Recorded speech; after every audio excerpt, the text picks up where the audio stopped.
আল্লাহ রাব্বুল আলামিন কাউকে ক্ষমতা দিয়ে সম্মানিত করেন, আবার কাউকে ক্ষমতা দিয়ে বেইজ্জতি করেন। ইতিহাস সাক্ষী আছে কিনা বলেন? আল্লাহ রাব্বুল আলামিন যাকে ইচ্ছা করেন তাকে ক্ষমতা দেন। এই ক্ষমতার অপব্যবহার করলে আল্লাহ রাব্বুল আলামিন জুতা ফিটা করে তার ক্ষমতাটা ছিনিয়ে নিতে পারেন কিনা? আল্লাহর সেই ক্ষমতা আছে কিনা?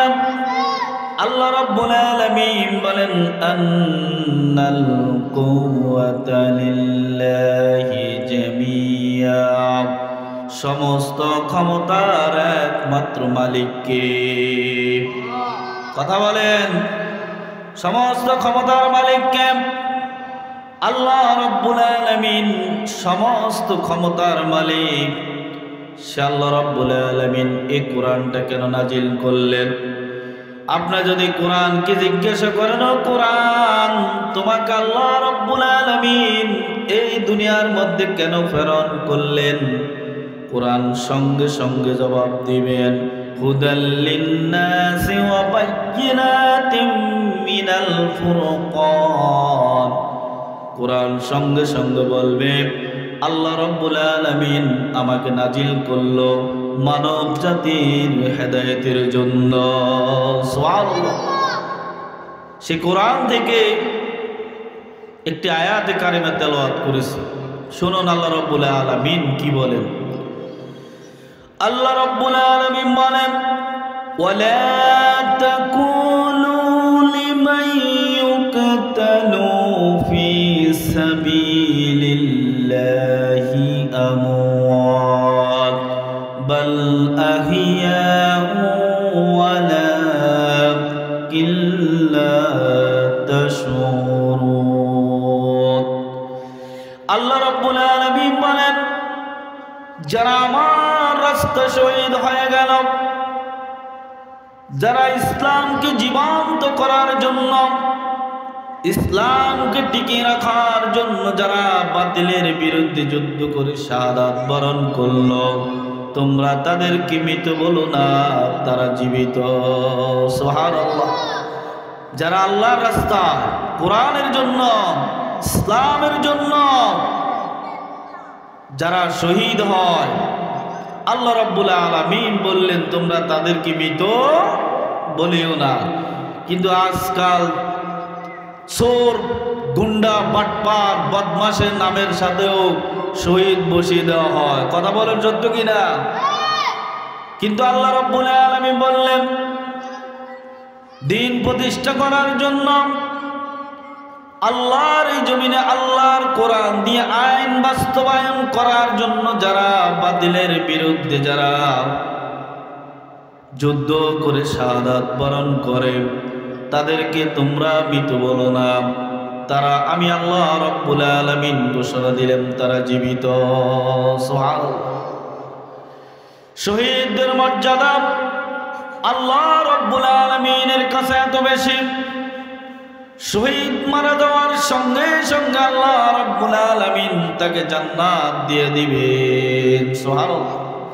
আর সবার কি হবে? বিচার হবে। শুধুমাত্র যারা আল্লাহর জন্য, কোরআনের জন্য, দ্বীনের জন্য যারা শাহাদাত বরণ করবেন তাদেরকে কোনো প্রশ্ন করা হবে না।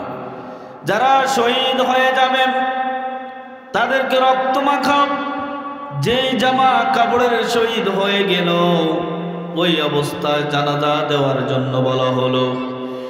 শহীদ যখন হাসর ময়দানে রক্ত মাখা অবস্থায় যখন উঠবেন, আল্লাহ রাব্বুল আলামিন জিজ্ঞাসা করবেন, গোলাম তোমার এই অবস্থা কেন? তোমার হাত কাটা কেন?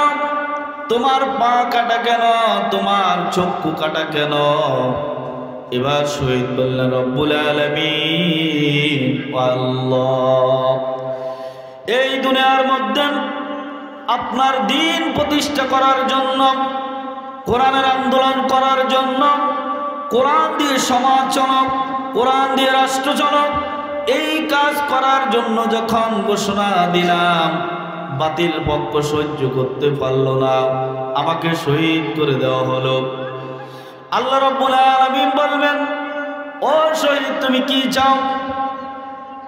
তখন শহীদ বলে, রব্বুল আলামিন আমি কিচ্ছু চাই না, আমাকে আবার একবার জীবন দাও, আমি আবার দুনিয়া থেকে বাতিলের বিরুদ্ধে আমার জীবনটা আরেকবার দিয়ে আসি।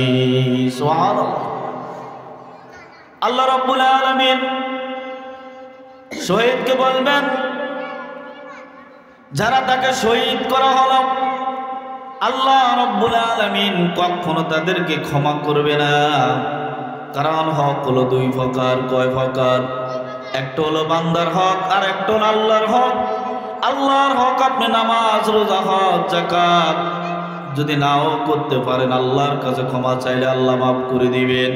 কিন্তু বান্দার হক, বান্দা যতক্ষণ পর্যন্ত মাফ না করবে ততক্ষণ পর্যন্ত আল্লাহ রাব্বুল আলামিন মাফ করবে না। আল্লাহ রাব্বুল আলামিনের কাছে তারা ধরা খেয়ে যাবেন, বলবে যাও ওই গ্রামের ওই লোকটাকে তুমি যে অন্যায়ভাবে হত্যা করলা, অন্যায়ভাবে গুম করলা, খুন করলা, যাও তার কাছে চলে যাও। আজকে যদি সে তোমাকে মাফ করে দেয় তাহলে আমি আল্লাহ রাব্বুল আলামিন মাফ করে দিব। শহীদের কাছে চলে যাবেন, ওই সন্ত্রাসী চলে যাবেন, বলবেন ভাই আমি তো এটা চিন্তা করি নাই, তোমাকে মারার পরে আমিও স্ট্রোক করে মরে গেলাম, গাড়ি অ্যাক্সিডেন্টে মারা গেলাম, আমি তো চিন্তাও করি নাই, আমি অপরাধ করেছি, আমাকে মাফ করে দাও।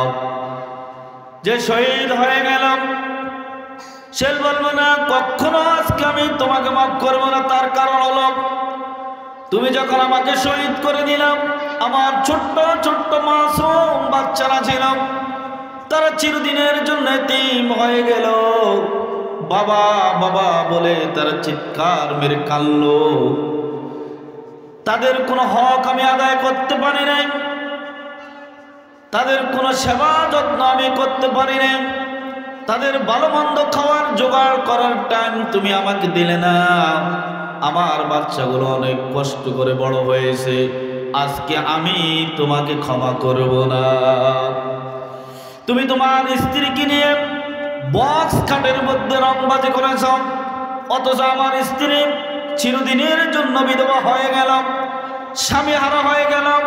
তার যে মনের কষ্ট কেউ বুঝে নাই। আমার স্ত্রী অনেক কষ্ট করতে করতে দুনিয়া থেকে চলে গেল, আজকে আমি তোমাকে ক্ষমা করব না। বলেন তো সেইখানে ঘুষ দেওয়া যাবে? কথা বলে, ঘুষ দেওয়া যাবে? ধমক দেওয়া যাবে? সামসাগিরি করা যাবে? কিচ্ছু করার সুযোগ নাই। তখন আল্লাহ রাব্বুল আলামিন জাহান্নামের ফেরেশতাদেরকে বলবে, ও জাহান্নামের ফেরেশতারা একটা সিল নিয়ে আসো। কি নিয়ে আসো? ওই সিলের মধ্যে লেখা থাকবে আল্লাহর রহমত থেকে চিরবঞ্চিত যারা অন্যায়ভাবে মানুষ হত্যা করবে, মানুষকে মারবে, আল্লাহ রাব্বুল আলামিন তার কপালের মধ্যে ওই সিলটা মেরে দিবে। আর ওই সিলের মধ্যে লেখা থাকবে আল্লাহর রহমত থেকে চিরবঞ্চিত। প্রিয় উপস্থিতি, আপনাদেরকে যদি এখন প্রশ্ন করি, বলেন তো আল্লাহর রহমত ছাড়া কি কোনো মানুষ জান্নাতে যেতে পারবে? কথা বলেন, পারবে? লা তাকনাতু মির রাহমাতিল্লাহ ইন্নাল্লাহা ইয়াগফিরুয যুনুবা জামিআ ইন্নাহু হুয়াল গফুরুর রহিম। আল্লাহর রহমত ছাড়া কোন মানুষ কখনোই জান্নাতে যাওয়ার কোনো সুযোগ নাই। তারা আল্লাহ রাব্বুল আলামিন বললেন, এই যারা শাহাদাত বরণ করেছে ইতিহাস সাক্ষী, সর্বপ্রথম যারা শহীদ হয়ে গেল তারা কোনো বৃদ্ধ ছিল না, তারা ছিল যুবক। তারা ছিল কি? যুবক। আল্লাহ রাব্বুল আলামিন বললেন, আল্লাহ রাসূল সাল্লাল্লাহু আলাইহি ওয়াসাল্লাম বললেন, কোনো বৃদ্ধ মানুষ জান্নাতে প্রবেশ করবে না, কোনো কালো মানুষ জান্নাতে যাবে না, এই কথা শুনে সঙ্গে সঙ্গে এক মুরব্বী ঘুরে পড়ে গেল। আল্লাহ